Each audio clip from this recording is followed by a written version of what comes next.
Uma boa tarde a todos.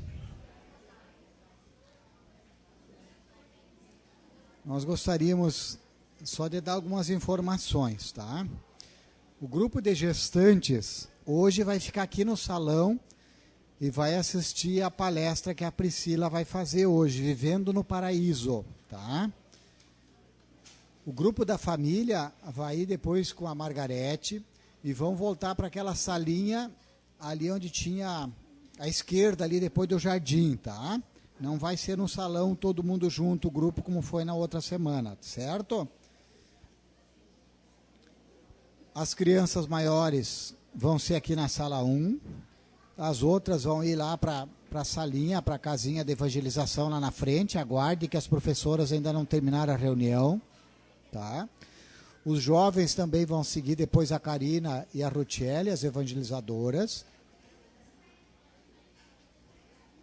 E o grupo de estudos vai passar com a Prof. Ilse lá, que já está aguardando vocês, tá? O grupo de estudos pode passar com a Prof. Ilse lá na salinha lá da frente, aonde vocês usaram da outra vez, tá? Nós pedimos mais uma vez que todo mundo nos ajude para manter o ambiente o mais limpo possível, né? Algum pedaço de papel, algum copo usado.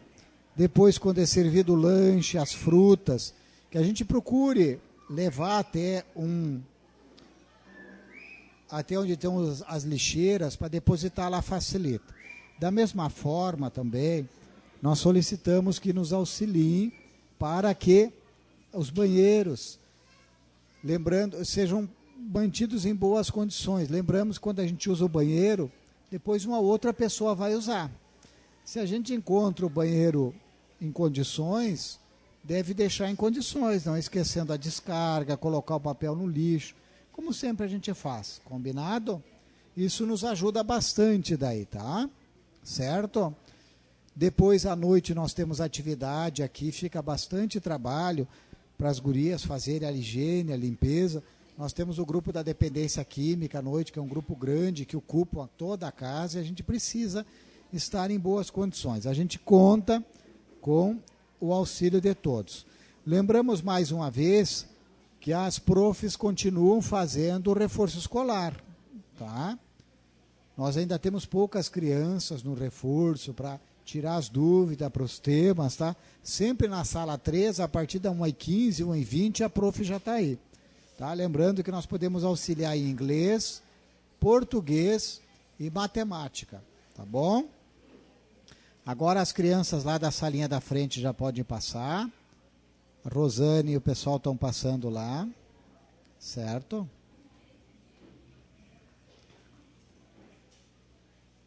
Muito bem.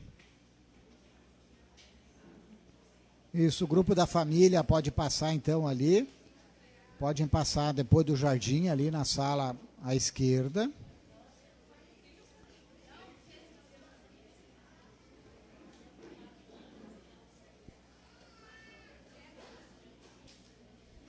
Só vai ficar então aqui as gestantes conosco hoje. O grupo de estudos passa para lá, grupo da família, as crianças pequenas, crianças maiores e os jovens podem procurar suas salinhas. Ali a prof. Antônia, lá das...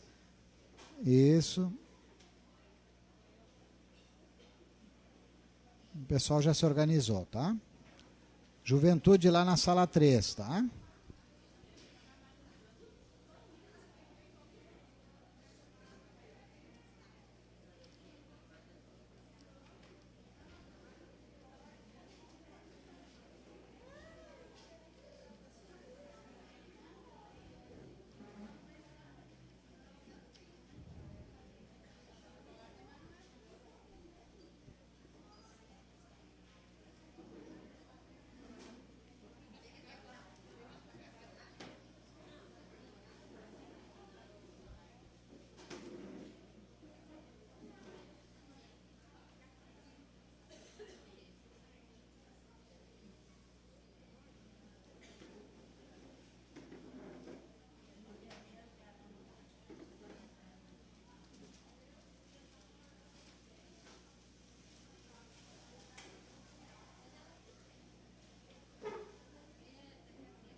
Então nós aguardamos a organização, vamos pedir que o pessoal encoste um pouquinho a porta do salão ali.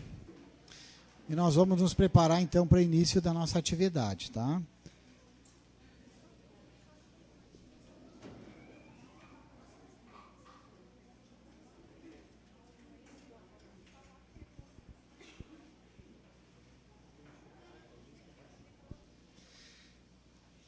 Muito bem.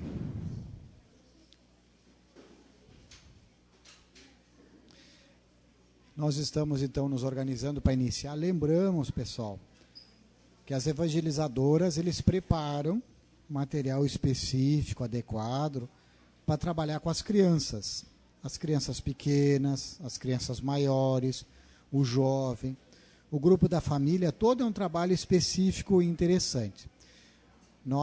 A gente procura fazer um trabalho integral com as famílias aqui e não consta apenas da doação dos alimentos da sacola. É um trabalho de promoção humana, de reflexão, de espiritualidade. O trabalho que é feito com as crianças é um trabalho para que elas despertem para os valores da vida, para os valores do amor, da amorosidade, da gentileza, da boa convivência, da boa educação, da espiritualidade. É esse o objetivo, certo? Nós vamos, então,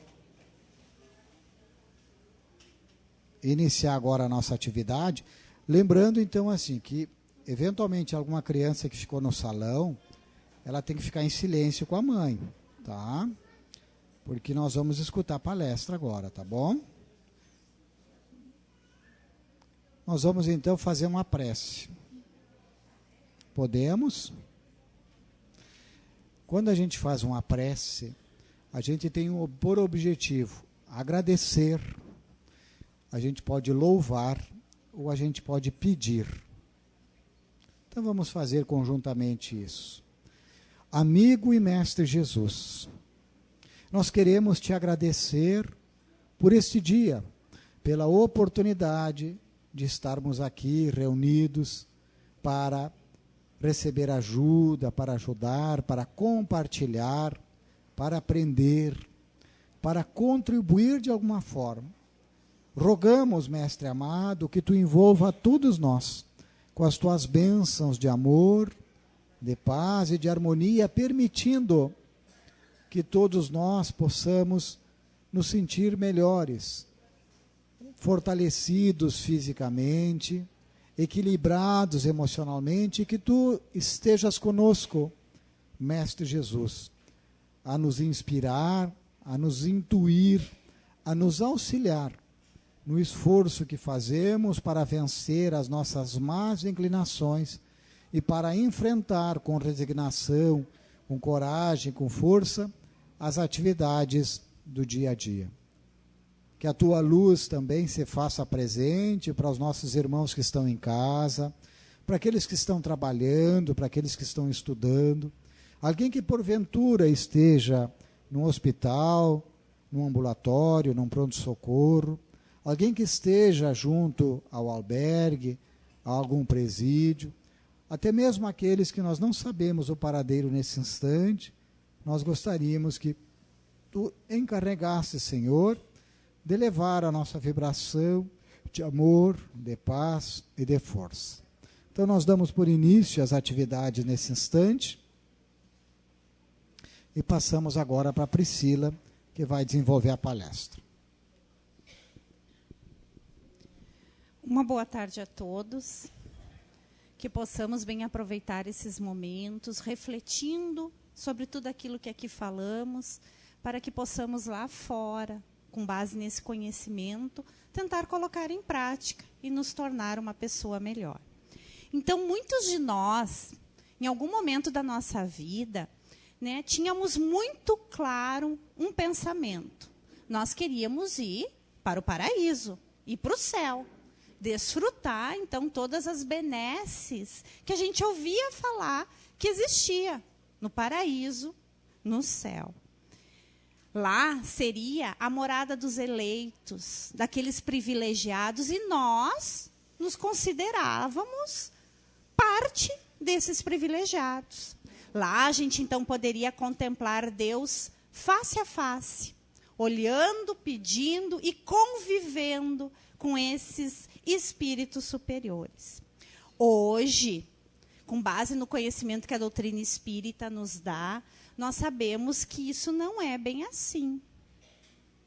Mas é possível que a gente já desfrute de um tipo de paraíso enquanto nós estivermos aqui encarnados. Mas o que seria esse paraíso? Aonde ele fica? Em que local? Quem que está lá? Quem que vai conviver com nós? Então, a sábia doutrina espírita nos diz, né, que o paraíso não é um lugar físico. Não é um lugar onde tem anjinhos tocando harpa. Todo mundo sentado contemplando a natureza. Não é isso. Na verdade, o paraíso, o céu, é o espaço universal. São os planetas, as estrelas e todos os mundos superiores, onde os espíritos desfrutam de todas as suas qualidades, sem os tormentos da vida material, nem as angústias que a inferioridade proporciona. Se é assim, nós que estamos aqui encarnados, será que a gente vai gozar desse privilégio de estar num lugar bom só quando a gente se tornar um espírito superior? Não. Como a gente disse, a gente já pode desfrutar aqui. Quando nós desenvolvermos duas situações bem interessantes e que nos conduzem, então, ao paraíso, que é a caridade e o amor ao próximo. Quando a gente desenvolver essas situações, nós já estaremos em condições de estar no paraíso. Porque o paraíso é uma sensação interna. Não adianta procurar lá fora o paraíso. O paraíso está dentro de nós. É quando cada um de nós tira de si mesmo o princípio da sua própria felicidade. Então, o céu é um estado de consciência. É um estado interno. Não é preciso desencarnar, morrer, para estar no céu ou no inferno. Um homem bom, uma pessoa boa, experimenta plenitude interior, felicidade interior, onde quer que se encontre. Ele vai ser feliz. Um homem mau permanece em angústia, mesmo no mais luxuoso dos palácios. Eu posso morar na casa mais bonita, no lugar mais bonito, a maior casa possível, mas se eu estiver perturbada anteriormente, eu não vou ser feliz, eu não vou estar no paraíso. O homem é sempre o agente da sua própria felicidade ou da sua infelicidade. Quando ele pratica a lei de Deus, ele se pouparia de muitos males. E ele desfrutaria de uma felicidade tão grande quanto possível para a existência na Terra. Há um tempo atrás, eu escutei uma palestra do Haroldo Dutra Dias, e ele colocou uma coisa muito interessante. A gente fala muito na lei de Deus, né? Ah, mas hoje eu estou um pouco afastada das leis de Deus. Eu não sou um tanto paciente, eu não sou um tanto amorosa, eu não sou um tanto correta. Mas, meus irmãos, isso aonde a gente estiver, a lei de Deus não muda. Ela não se altera. Então, nós teremos que obedecer às leis de Deus para que possamos ser felizes. O perdão, por exemplo, é lei aonde a gente estiver. A gente pode estar aqui no planeta Terra, como pode estar em Júpiter. É lei. Nós vamos ter que aprender a perdoar. Vamos ter que aprender a amar. Vamos ter que aprender a ter paciência. Vamos ter que aprender a ser benevolente. Porque isso é lei de Deus. E lei de Deus é lei em todo lugar. Mas como a gente poderia, então, medir essa felicidade para mim desfrutar do paraíso? Quanto que eu tenho que ter para ser feliz? Como que eu tenho que possuir para ser feliz? Para a vida material, a gente é feliz quando a gente tem aquilo que é necessário para a gente viver. E para a vida moral, é quando a nossa consciência está tranquila. Aí a gente vai ser feliz. E mais do que tudo isso, quando a gente confiar, ter fé no futuro. A gente confiar que isso aqui é apenas uma passagem e que a gente vai continuar vivendo mesmo depois que o nosso corpo morrer. Resumindo tudo isso que eu falei até agora, o paraíso ou o céu é um estado de harmonia com as leis de Deus. Então, quanto mais eu andar dentro das leis de Deus, praticando aquilo que Jesus nos trouxe, porque o que Jesus trouxe para nós?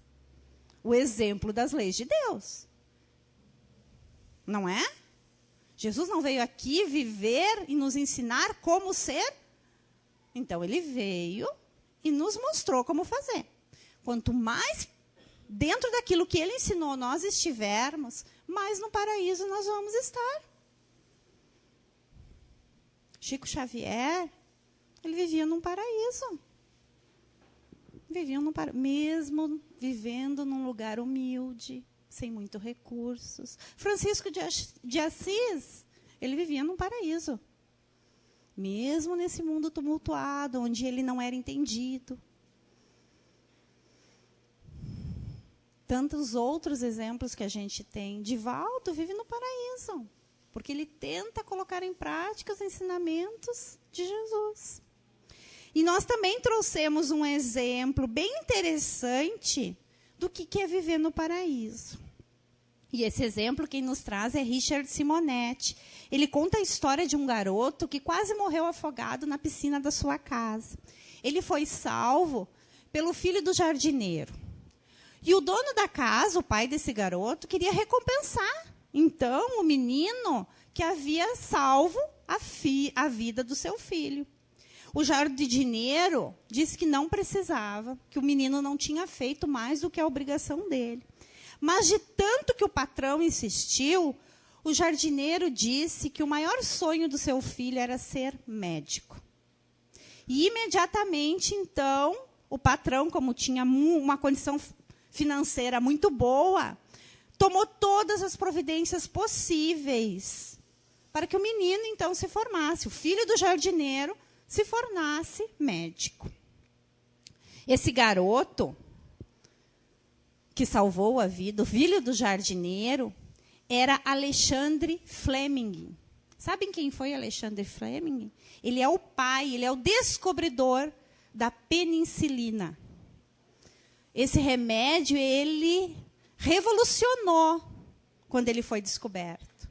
Porque com a penicilina, os antibióticos foram sendo criados e as doenças combatidas.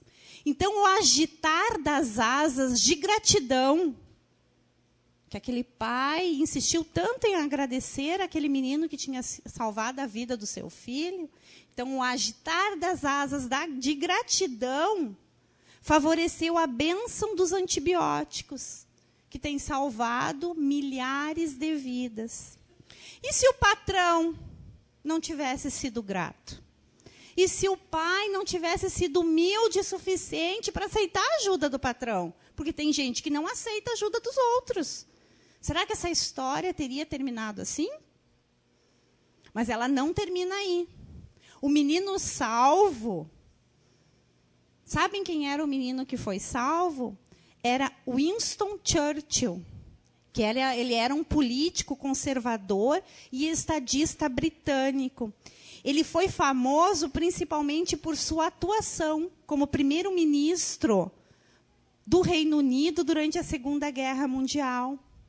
Ele foi muito importante na luta contra o Hitler.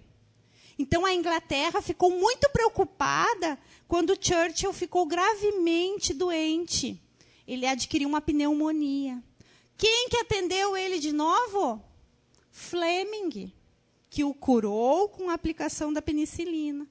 Após a recuperação, o chanceler inglês disse: não é sempre que alguém tem a oportunidade de agradecer ao mesmo homem por ter lhe salvo a vida 2 vezes. Então, vejam, o poder da bondade é um modo da gente construir o nosso paraíso interno. E proporcionou um bem para toda a humanidade. Com investimento de amor, de gratidão, de generosidades. O bater de asas de uma borboleta na Inglaterra produziu um furacão para toda a humanidade. Um furacão de bondade, um furacão de amor. O reino dos céus, dizia Jesus, é semelhante a um grão de mostarda, que um homem tomou e semeou no seu campo. Embora seja a menor das sementes, vocês conhecem um grão de mostarda? Ele é desse tamanho. Muito pequenininho. É uma bolinha amarelinha bem pequenininha. Embora ela seja uma das menores das sementes, quando cresce, é a maior das hortaliças. Então, ela se transforma numa árvore, de sorte que vêm as aves do céu e se aninham em seus ramos. Pequenas sementinhas nossas, de boa vontade, podem servir de benefício para muita gente. O que eu sinto